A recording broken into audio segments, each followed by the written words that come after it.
Kirsten with Tactical Trekkers here, and today we have got the much anticipated toy hauler to kid hauler conversion.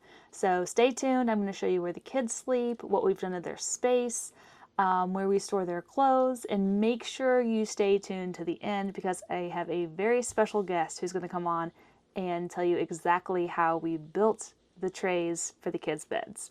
So hope you enjoy.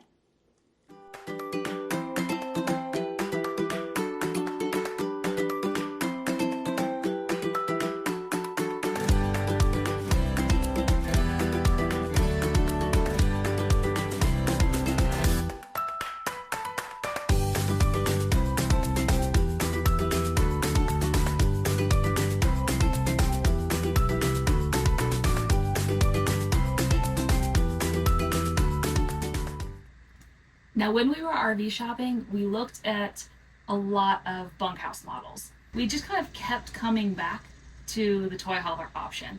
Our very first RV, which is the little travel trailer, we absolutely loved it. We made so many good memories in it. It was a tiny 27 foot travel trailer, no slides, but it was a toy hauler. So, and the reason that we bought it was because our youngest was an infant at the time. And there was enough open space because it was designed to be able to haul around your golf cart or, dirt bikes, whatever stuff that you've got, whatever toys. And because of that, there wasn't a lot of built-in furniture. So it gave us the floor space that we needed to put a pack and play in. I did not realize how much we were going to really enjoy having the additional outdoor space with the back patio. And that really has just stuck all along. Every RV, we kind of went back to that and how much we loved that travel trailer. So I think for us, we just really gravitated towards having that indoor-outdoor space. And I can't overstate how nice it is to, when the weather's nice, to really have this extra room back here. This has been a really handy option. So they wanted to bring Legos, and I searched high and low for a good way to store Legos. This thing I got on Amazon, and it stores all the Legos in here, and you basically just dump it out onto the floor with this big kind of attached play mat, and then it's really easy to pick them back up.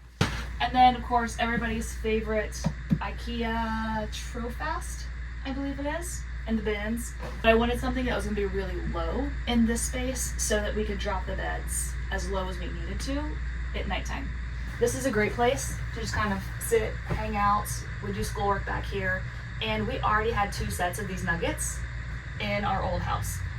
The kids have loved them. They've lasted forever. We've updated the cushion covers, and so we've got 1 set down here, and I'll show you in the loft. We've got the thinner cushion that came with a nugget set up there as well with the 4th triangle. And then up in Gunner's bed, he's actually sleeping on a nugget right now. So Gunner's bed actually was a really thick pillow top residential style mattress.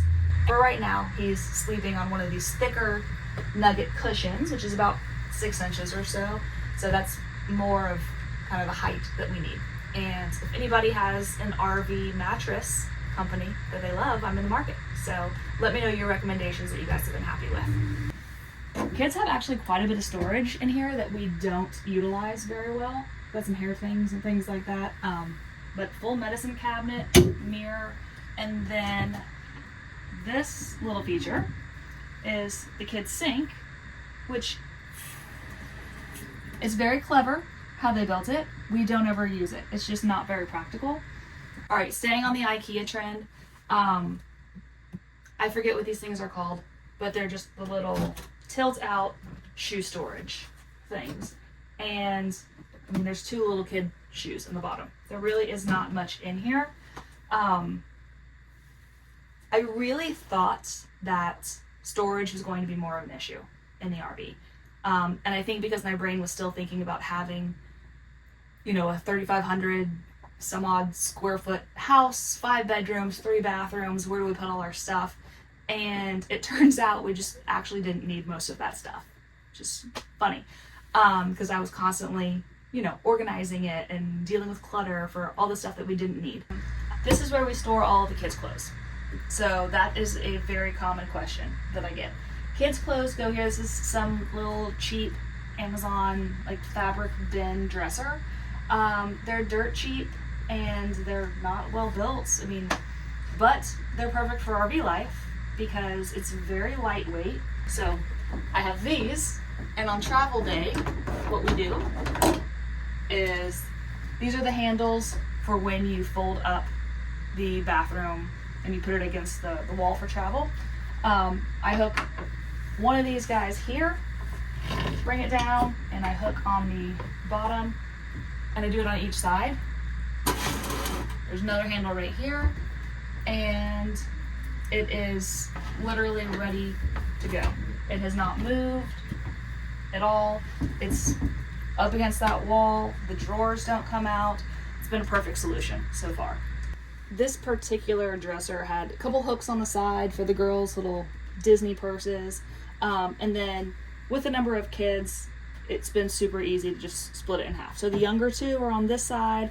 They get a shared sort of underwear sock drawer with little cubbies, gunner's drawer, brim's drawer, and then they each get a side for PJs. Oh, we do have some stuff that's a little bit more colder weather stuff, you know, long pants and extra jackets, sweatshirts, things like that.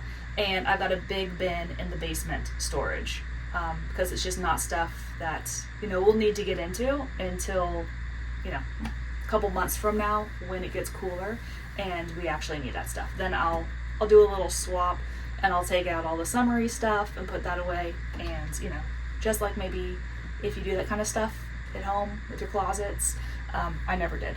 But now that we're a little tighter on space, we'll do some closet rotations here. Okay, so I will also say this door is an absolute godsend. So having all 4 kids in the back, this door actually offers a surprising amount of soundproofing. So somebody's in there watching YouTube or something. Oh, now it's paused. Come join me. Coming. I'm bringing in my lovely assistant now to give you a tour of the loft space. All right, Neve, you are the oldest Smith kid. Mm-hmm. You are the closest to being a teenager. Yes. How do you feel about this setup back here? Well, I really like playing down here. And then my bed's super comfy. I like that. Okay. I like the loft. The loft's probably my favorite part. Okay. Because I like reading up there and stuff. Do you feel like you have enough storage space in here for your toys and books and clothes? Yeah. Yeah? Mm-hmm. Do you feel like you need more clothes? No, but I want more clothes. Oh, we always want And more. I don't have any more space for any clothes. That's true. Okay, I want you to tell me what we use the loft space for. We make it in the houses. We hide up here sometimes for hide and seek, and we read up here. Basically some more storage, kind of, like to put more stuff in here. And then privacy, kind of. If you need some space, then we just get up here. We're thinking about adding a curtain or something up here. I want to add LED lights, though, that you can change the color and like add them all like on the back and stuff. Sounds like a party loft. Yes. All right, so here we are up in the loft. We've got the skinny cushion, the thinner cushion from the Nugget set up here, and one of the Nugget triangles. And then Neve, show us behind you what we've got up here. Lots of books. We have like Where's Waldo, Who Was books. These are like all my books and Rowan's. Yeah. So What's in the back of the loft? let me try and get back here. Lots of extra blankets because it gets cold in here because of this thing. Yep. So when it turns on, you're trying to read, like peacefully read. It's nice up here when it's not off. But when this thing kicks on, you like need all those extra blankets. Yes. Because it is so cold. You can change the temperature and stuff because that's RVs. But if it's cold, it feels good down there. But it's so cold when it's blasting right at you. Yep. And then this is just a whole lot of me and Rowan's stuff. Extra storage for the big girls Like random stuff. stuff. Actually, this is not just like ours. Gunner's like notebooks and bookmarks and socks. All right, so we got to catch all. Yeah, we need to. I think that's the reorganize. equivalent of the kids' junk drawer. Yeah. Coffee talk. What is it? Oh, I brewed coffee. Hang on. Okay, I almost forgot it in the coffee pot all afternoon. We looked at toy haulers and we looked at bunk houses, right? Mm-hmm. What do you think, from a kid's perspective, what are the pros and cons of a bunk house versus a toy hauler? Well, a bunkhouse. I'm trying to like make a mental picture of a bunkhouse. Like Rowan and Phoebe's. Yeah, Old I Red. don't like this one. You have like actual space to play and stuff, and you can like customize it and put whatever you want in here. So this is what if I was getting an RV with multiple kids, then I would get this one because it has more space to play, depending their ages. Fair. I mean, Rowan and Phoebe's are cool. Don't get me wrong, but Yes, these are our friends, Sinclair Adventures. Yeah. Go give them a follow. I would But just you pick like the this. flexibility of Yeah. being able to move the beds out of the way Mhm. during the day when you don't need them, and then have the rest of your space. Yeah. Okay, I agree. I think that was the big draw for us. Also, on moving day, we use all this space. Oh yeah, travel to, days, like, don't we? Haul the bikes and stuff, and it's super Mhm. easy to get the bikes in here because we have that opens the patio. But the Sinclairs, they have to take it through like the tiny door like that, in their bathroom, through their bathroom to then get to the back. Although That's how not they- anymore, because now they have a toy hauler. True. Yes. They got like one like this. Yep. So So it does make, again, traveling with 6 people, we have a lot of bikes. We've got a big 12 by 12 foot clam, the little screened in pavilion out there.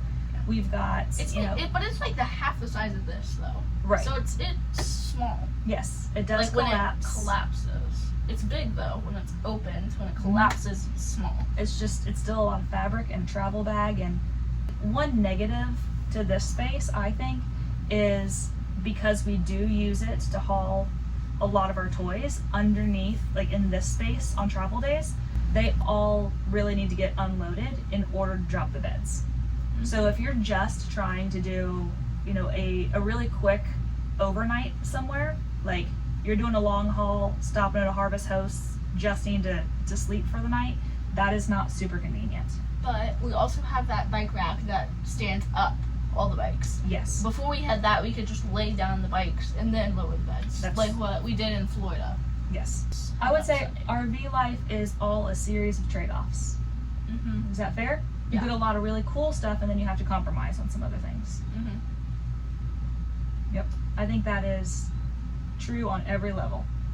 Whether it's you got to share a little space with some annoying siblings Yeah. that are messy and you don't get your own room, which, have you ever had your own room? Very briefly. When you Yeah. were really little, you had your own room. And then I slept in that big closet Oh, for like yes. a couple months. And yes, we had then- a giant walk-in storage closet in the upstairs of our old house. And I wanted my own room. yes, So then I Neve moved decided she my- needed her own room, so she Yeah. drug her mattress off of her bed, out of a bunk bed, put it on the floor of the storage closet, and then who started sleeping with you in that closet? Rowan. Yes, then both girls shared the storage closet, and nobody slept in the largest bedroom upstairs. Yeah, and then remember that time that I moved into Brum's old room when they were sleeping together? Yes. And then Rowan moved in with me. Yeah. It All right. is kind of frustrating, the ladders, though. I do know that Brinkley came out with, like, collapsing ladders and stuff, but I don't know if that'll do anything. I think what kind of material? Are they, like, metal, plastic, or what? Metal. Metal? I think what we're gonna do is, so right now the frustration is that we have 2 ladders. We've got the longer ladder that leads up to the loft. And then the shorter one that we pull out of Gunner and Brum's Mhm. bed to then hook onto our bed so we can get in. Yes. But we get down and they tear up my thighs because they have like uneven pieces on like the longer part, like when you're going down, They're not comfortable. Yeah, They they're hurt like your feet. they stand. They're like this. Like each step, you step on this, and then like your thighs kind of rub against this, but they have like metal sticking out of it. Why are your thighs rubbing on the ladder? On my calves. Your calves. My calves. Yeah. God, I'm gonna have a conversation with your biology teacher. No, but my calves, they like get all scraped up and stuff because of the like metal that comes out of Yes, the. it's very like sharp 90 degrees. Yeah. So I think what we might do is we might get one of the collapsible Rec Pro ladders that they're now making and have it be long enough so that fully extended it could replace the loft ladder. But then at night, because no one's climbing into the loft at night, so we don't really need that ladder, you can collapse it a little bit so it's the appropriate length to get into the bunks. Yeah. All right, do you think we should give a demo on these beds now? Yeah. Show where you guys sleep? Let's do it. Do you have to dance when you lower the beds? Yeah, every time. It's mandatory.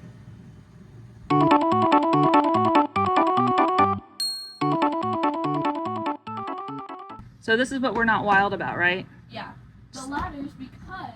The ladders create a little bit of a... Yeah, because they have this. Like, if you run your finger on it, it hurts. Because, and some are sharper than others. They got, like, this uneven thing. So, same on the bottom. I don't know how you could hit it on the bottom, but, like... And it kind of eats into our floor space, Yeah. which is just a little bit of a hassle. So here we go. We have 4 twin beds. Wait, are you recording? Yeah. Oh, okay, then here. Here, it turns into a monkey, and then it flips. No, it is a monkey, and then it turns into a banana named Julie, I think. You correct me if I'm wrong. But Somebody on YouTube is probably going to watch this and correct you. I know, right?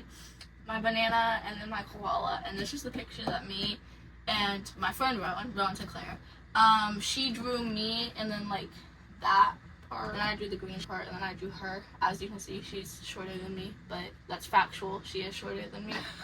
And then we were running out of time, and I wanted to fill in this space, so I kind of went crazy.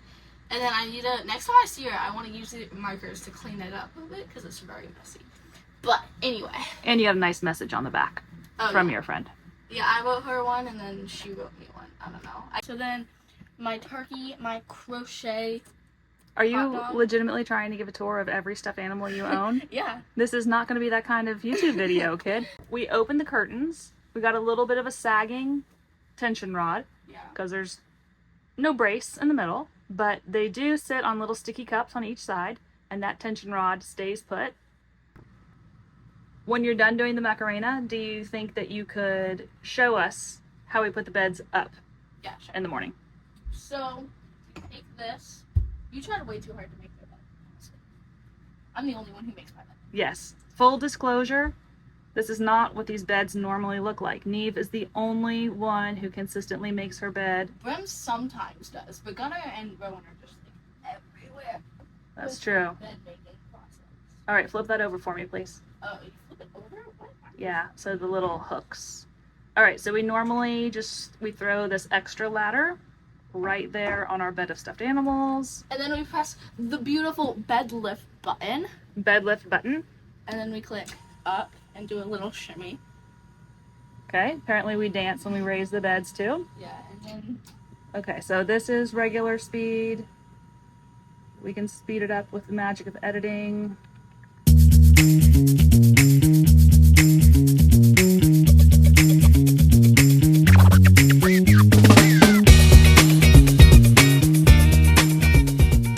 One thing I will point out is we normally don't take these all the way up to the ceiling because of those can lights. So if you want, you can turn off the garage ceiling lights there. And then you turn and the back edge. yes, Yeah. we've got these lights. Move the curtains. I like these because they kind of like movie theater lights. So it's fun when like it's dark outside and those are like the only lights. It's cool. And then the loft light, you can just keep it on and it doesn't really do anything. So, Perfect. yeah. And then this is our view. We've got a good view at this park, don't we? Mm-hmm. Not too bad. So I've got the man, the myth, the legend, BJ Goldberg, my dad, who helped build these beds, he and my mom came down and we just toured Mammoth Caves, so we might, I didn't even look in the mirror before we did this, we might look like we're a hot mess. But he's going to give us kind of an overview, because I get this question all the time about how we built these trays, because these are not the stock happijack trays. When we bought this thing, we had a queen size, it was a 60 by 80 tray up top, and then 2 convertible couches. So these parts here would flip up and they drop down. You could have a couch on each side with a table in the middle. That didn't work. We wanted this to be primarily kid bunk space. So we're going to kind of recount how we built these things in April to the best of our ability. Good. So All the right. goal was to have the consistent 4 single beds in these bunks. And as we extended these, we wanted to make sure that we used the existing mechanism for the raising and lowering. But the top bunk was almost there. What we needed to do, though, was lengthen the top bunk. So we were able to use the existing mounts for the bunk that was there, but build another extension that was around about 12 inches longer. And I tried to mimic the construction of the original 1/8 inch plywood over 1.5 inch square aluminum tubing, or rectangular tubing. So the closest thing to that Home Depot actually had, was a 2x2.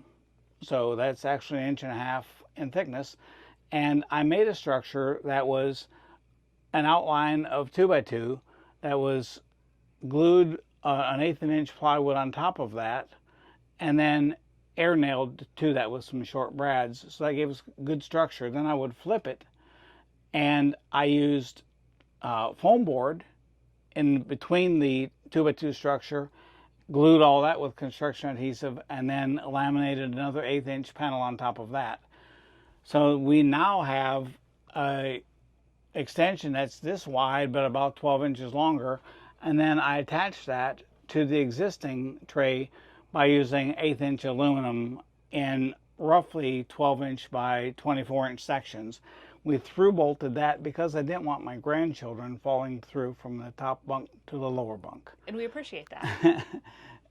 Then when we got to the lower bunk, we just took those benches out first thing, but they had nice arms, and if you can see the arms under here, these nice angle support arms made a perfect mechanism to be able to lower the lower tray up and down. So we wanted to retain that. What I did is I created a platform basically as I did the extension on the upper bunks, but I made 2 sections just because that was kind of the length of the wood. And I made those with a structure of 2x2. Again, I glued 1/8 inch plywood and nailed that to the 2x2 structure, filled that with rigid foam, and then I laid the 1/8 inch plywood on the top and glued all that in and nailed it. So we had a two really sturdy structures, but with these arms holding it on, we had the danger of it maybe collapsing in the center. So I added these supports, which I think are just 1x3s that are on their edges, and they're screwed in to that 2x2 structure. So now we've got a very rigid structure in this direction, so again, the grandkids won't fall out.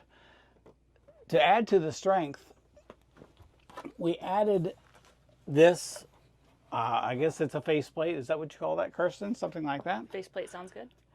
And we wanted to put something in the center that not only provided a bracket for those mattresses so they wouldn't come together, but gave the kids a place to put some of their stuffed animals at night and have kind of a personal space. This also served to give us some rigidity lengthwise, and you can see they're screwed in here. So now we've got a very solid structure here that is not only lightweight, but it's extremely rigid for the kids to sleep on. Absolutely. And since you were part of the team that pulled the happijack sofas out, how do you think weight-wise this bottom tray compares to the happijack sofas? Yeah, interestingly enough, when we got those sofas out, there's a little bit of structure to those. There's a metal frame, I think, to those. And they're roughly about the same weight as these. Again, using 2x2s, foam in between, 1/8 inch plywood below, 1/8 inch plywood on top. There's really not a lot of additional weight there at all. Yep. And they've been very solid, very sturdy. Very sturdy. Absolutely. And we painted them to match. Brinkley provided us with the color code. So we got everything painted, matched, looks nice, it's functional, and it's safe. That's correct. What more can you ask for? All right. Well, thanks. Anytime. Running in here every 1 foot.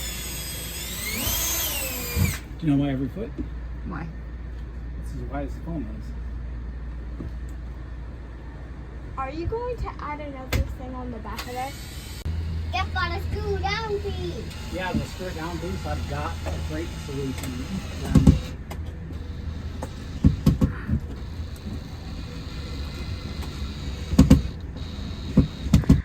I've gotten lots of questions about this particular space in the RV. So I hope that this was helpful. I hope that it answered a lot of the questions that you guys have.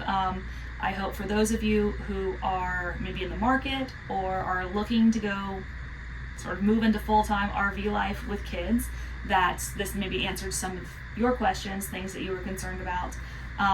The RV community is great, and when we were thinking about it, I reached out to people who answered my questions and all sorts of stuff so that I felt like I kind of had a handle on things. I am happy to return that favor if I can answer any questions for you guys. I am Tactical Trekkers on Instagram and TikTok, although TikTok's for the kids these days, you can probably find me on Instagram better. Send me a message there.